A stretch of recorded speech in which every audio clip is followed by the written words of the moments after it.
Ah, salut, je viens de voir une vidéo mais délirante. Excuse-moi, j'en rigole encore. Excuse-moi, Jim. Attends, Jim qui met de la musique, tu sais, musique Clémer là, je sais plus comment on dit, musique ashkénaze là. Euh, déjà, je soutiens Jim, moi. Jim, il est tout sauf antisémite. Jim, il est tout sauf raciste. Si certains ne le comprennent pas, bon, voilà quoi. Bref. En tout cas, moi, je m'adresse aux gens qui pourraient être influencés par les Rudi Rechstein et les Criff et les machins et tout. Allez dialoguer plutôt avec Jim. Allez plutôt sur ses lives si vous êtes fudge. Allez discuter avec lui. Allez débattre avec lui. Jim, il est tout sauf antisémite. Voilà, c'est tout. Il s'exprime. C'est quand même fou, quoi. Si Jim, il était antisémite, je lui parlerais pas, je le soutiendrais pas.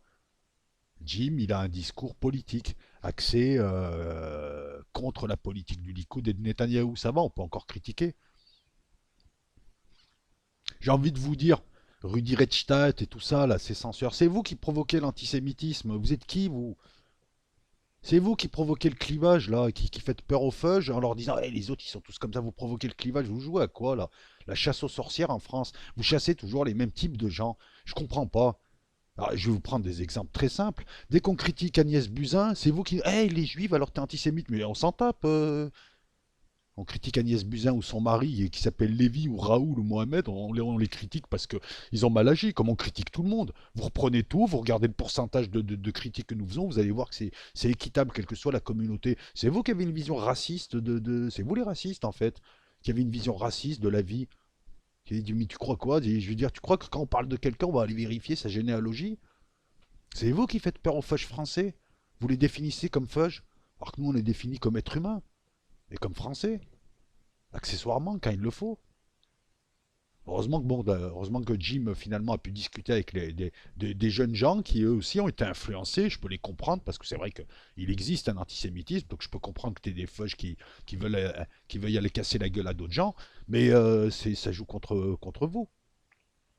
Vous voulez lutter contre l'antisémitisme? Bah regardez, déjà commencez par lutter contre vos anti-goy et vos anti-arabes, les gars. Hein, lutter contre Zemmour, nous on luttera contre les antisémites. Il n'y a pas de souci. Moi ça me dérange pas, je les gerbe les antisémites. Parce que pour moi c'est des racistes comme les autres. Et j'ai bien dit comme les autres. Voilà, je vous parle franco. Et bien vous, vous allez voir Zemmour, Gon Laden, tous ces gens-là, et vous leur dites de fermer leur gueule. Et nous on s'occupe, voilà, que chacun fasse le ménage dans sa communauté. Bah, alors aller chercher l'autre et laisser faire certains, c'est ce discours-là qui provoque l'antisémitisme à deux balles en France. On voit des gens arriver, insulter toujours les mêmes communautés, insulter les chrétiens, insulter les musulmans, et vous les laissez faire. Dites-leur de fermer leur gueule, ayez du courage comme nous avons du courage, nous. Ouais, moi je me fais insulter de sioniste, non mais c'est vrai, alors que je m'en balance du sionisme, il ne faut pas savoir. Ah ouais, non, c'est pas je suis pour ou contre, c'est je m'en balance, royal. Non mais tu crois que tous les matins je me lève pour savoir, ah, je suis anti-politique Netanyahou, je suis anti-raciste. Le vrai antiracisme, pas SOS racisme, donc Rudy Rechstein, tout ça, mais vous prenez pour qui, sérieusement? Non, les fois, je vous laissais pas avoir par l'émotionnel. Par contre, nettoyez chez vous, tout le monde nettoie chez lui et toutes les maisons seront propres. Je pose une question simple. Regardez, je vais balancer un argument simple. Polanski a un César, alors qu'il a des grosses casseroles. Ça passe. Si on critique Polanski, moi personnellement, je m'en tape de Polanski. Je m'en tape de cette histoire, mais royalement, parce que je peux pas, je veux dire, avec mes petits bras, avec ma petite chaîne, je vais pas faire grand chose. Ah d'accord, je m'en balance de ce truc-là. Je sens encore le piège à con, tu sais, le piège à con pour binaire, tu sais. Je suis pour, je suis contre. Mais excuse-moi, Polanski a un César, alors qu'il a des grosses casseroles au cul, qui sont équivalentes à l'antisémitisme de Céline, et Céline, on interdit ses œuvres. Œuvres d'ailleurs dont une partie est gerbante, hein, je veux dire, quand on lit Bagatelle pour un massacre, c'est gerbant. Mais il y en a qui veulent le lire. Et je pense même que ce serait pédagogique que les gens puissent lire du Céline. C'est ça qui est dénoncé, ce deux poids deux mesures. C'est vous qui faites le deux poids deux mesures et qui ensuite instillez dans la tête des gens et des plus faibles d'entre nous. Oui, il y a des gens qui virent antisémites, bien sûr, qui tiennent des propos antisémites en privé et qui mélangent tout le monde. La communauté feuge français, qui sont des Français avant tout, Français dehors et en privé feuge, comme tout le monde, hein, je veux dire, comme certains sont musulmans en privé et Français dehors ou chrétiens, enfin bon, tu m'as compris. Ce deux poids deux mesures là, c'est ça voilà, on comprend pas en fait. Faudrait nous expliquer. On est peut-être un peu stupide. On comprend pas bien la règle du jeu. C'est comment ça marche. C'est la géométrie variable. On a l'impression plutôt que vous provoquez justement ces clivages. Et puis je commence à en avoir marre de cette pseudo lutte contre l'antisémitisme qui est en fait un gros vice pour créer des clivages, de la binarité, et récupérer une communauté fudge à qui on fait peur pour provoquer des alias ou provoquer de la défiance et les récupérer. Donc les fudge, méfiez-vous de ceux qui prétendent vous défendre. Vous pouvez vous défendre tout seul. Et il y a suffisamment de lois. Et vous aussi, soyez courageux. Pourquoi Polanski il a le droit d'avoir un César? Pourquoi est-ce que tu as en l'occurrence ici c'était Florence Foresti, mais tous les gens qui le critiquent, eux, se font menacer? Pourquoi est-ce que tu as des gens qui peuvent, comme Zemmour, attaquer l'islam et personne n'intervient? Et ensuite, vous voulez que... ben, aidez-nous, vous aiderez. Hein. Aidez-nous, vous aiderez. Donc faites le ménage chez vous et arrêtez cette chasse aux sorcières. Et voilà. Et puis la LDJ, c'est pareil. Je veux dire, à un moment donné, vous voulez être crédible. Moi, je comprends que là...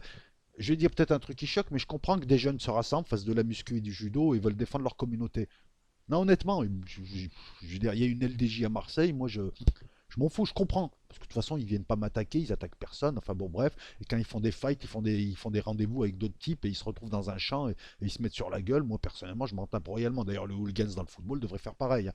Vous retrouvez à part et vous vous battez entre vous. Bref, et tout. Moi, je comprends tout ça. Mais à un moment donné, la question, elle est est-ce que vous luttez vraiment contre l'antisémitisme? Et contre les clivages et contre le racisme en général? Il est là le truc. Parce que là, ça mène à rien, là. Moi, je vois en 20 ans, je vois des gens devenir de plus en plus méfiants, suspicieux et tout mélanger.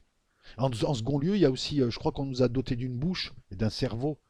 Donc je pense que le meilleur des discours, c'est pas de mettre des pains dans la gueule ou de balancer des oukases, ou que des types payés par l'État comme Rudi Reichstadt se prennent pour des procureurs. La meilleure pédagogie, c'est un, lutter contre vos anti-arabes et anti-goy. Comme ça, vous donnez l'exemple et nous, il y a plein de gens qui pourront dire ah bah eux ils font ça, nous aussi. Ouais, tais-toi, arrête de parler des feuilles aussi, hein, tu nous fais honte. Voilà. Tu vois, ça c'est de la lutte, ça. C'est de la lutte intelligente. Et deux, d'intervenir, de débattre.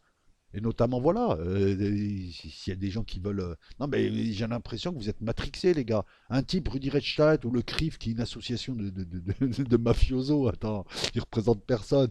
Ou des Zemmour qui font leur beurre sur un anti-islam minable, et il a même été rappelé à l'ordre par Attali, par des gens comme Attali, qui lui disent t'as pas honte, ton grand-père, ton arrière-grand-père dans les années 20, il devait subir la même chose. Et c'est pour ça je trouve qu'Attali a eu raison de le dire et tout. Il faut pas que je m'éparpille. Donc, occupez-vous de ces gens en leur disant de fermer leur gueule, une bonne fois pour toutes, parce que ce sont des gros racistes. Et le racisme n'a pas de couleur. C'est une structuration de la pensée. C'est l'autre, le bouc émissaire, ah, on lui impute tout. Et que les médias et tous ces gens arrêtent à chaque fois de catégoriser les gens. Voilà, les pires racistes sont les pseudo-antiracistes de télévision. Moi, ils me considèrent comme un maghrébin. Et je suis un être humain, les gars. Ça me dérange pas d'être maghrébin, mais on me le rappelle tout le temps. Au bout d'un moment, oh, l'autre il est feuge, l'autre il est ci, l'autre il est ça. On va vous défendre, on n'a pas besoin, nous. On veut discuter. On veut discuter avec les feuges, on veut discuter avec les goys, on veut discuter avec tout le monde. On n'a pas besoin de ces associations à deux balles là qui vivent sur le crochet de l'État, sur le dos de l'État, au crochet du peuple, et qui sont là, qui prétendent, voilà, c'est quoi ce bazar là? Ah, qu'est-ce que tu veux que je te rajoute de plus? Bah, je sais pas, je pense avoir tout dit là. Vous les polars. Alors, maintenant, là, une question. C'est une question bien simple, hein, et ça, c'est rapport aux artistes, à l'artistique, aux écrivains, tout ça et tout. Est-ce que quelqu'un peut m'expliquer, me préciser un petit peu la règle, hein, parce que la loi doit être générale et puis elle ne doit pas varier. La règle, elle est, est-ce qu'on distingue l'artiste de son œuvre? Alors ça, je sais pas ce que c'est. Est-ce que ou alors, est-ce que on fait comme pour Céline, on interdit tout? Voilà, bye.